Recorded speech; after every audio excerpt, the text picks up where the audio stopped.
Hi, everybody. So, part one of Metabolical, which is our new book, is all about protect the liver, feed the gut. Again, this is on the book Metabolical, so it's a kind of tie between diabolical and metabolic for our, metabolism and things like that. So, essentially, all you need to know are two precepts, 6 words in total. One is protect the liver, and two, again, is to feed the gut. That being said, science concluded that not all calories are created equal. I'm going to repeat that.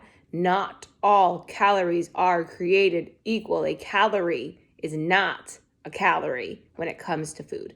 Okay? It's the food quality, not the quantity, that matters. Again, we want quality over quantity.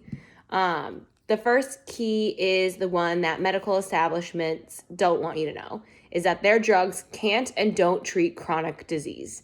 They only treat the symptoms of that chronic disease, because a lot of doctors only see us as, money bags, because they work for big pharma. And, if you can heal yourself by healing your gut and eating a lot of the right foods, then they don't make money anymore. So they just treat the symptoms, and then those medications that you're on cause more symptoms that you have to take more medication for, and it kind of, the list goes on and on and on. But they don't treat chronic disease. They don't. They only treat symptoms. Ever gone to a doctor who told you have high blood pressure and then proceeded to put you on medication that you will have to take for the rest of your life?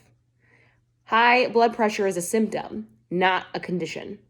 Okay? We want to look at the whole body to figure out the root cause behind the symptom to alleviate it.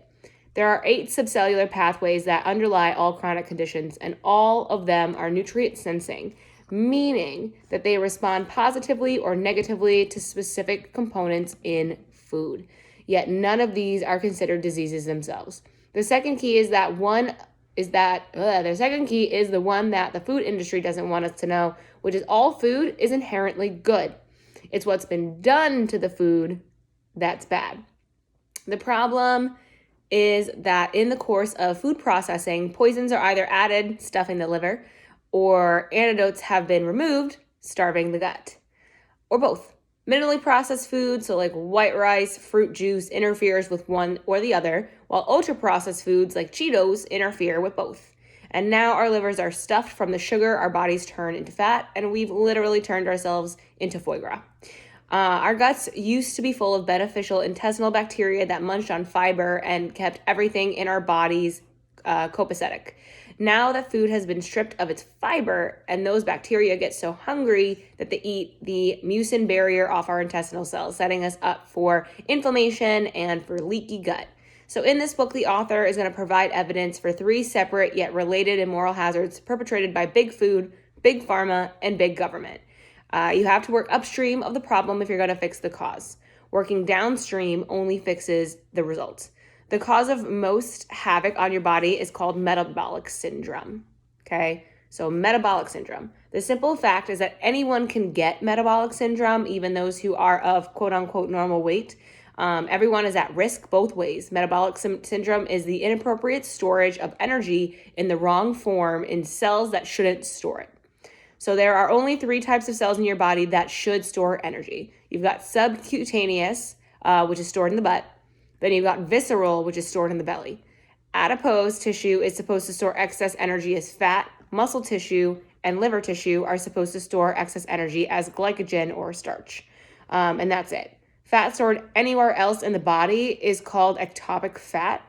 If the muscle or liver or any other body tissue store any amount of ectopic fat, then that tissue will develop metabolic dysfunction and promote some of the clinical manifestations of metabolic syndrome. So what can we do to help reverse metabolic syndrome?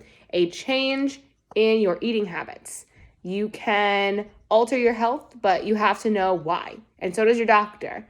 They need to be able to explain to you why, You can't really blame the public as well for nutritional whiplash. They've been told, and you've been told, and I've been told all of these things, and I just have degrees in it, so I know better at this point, but I didn't at one point in my life.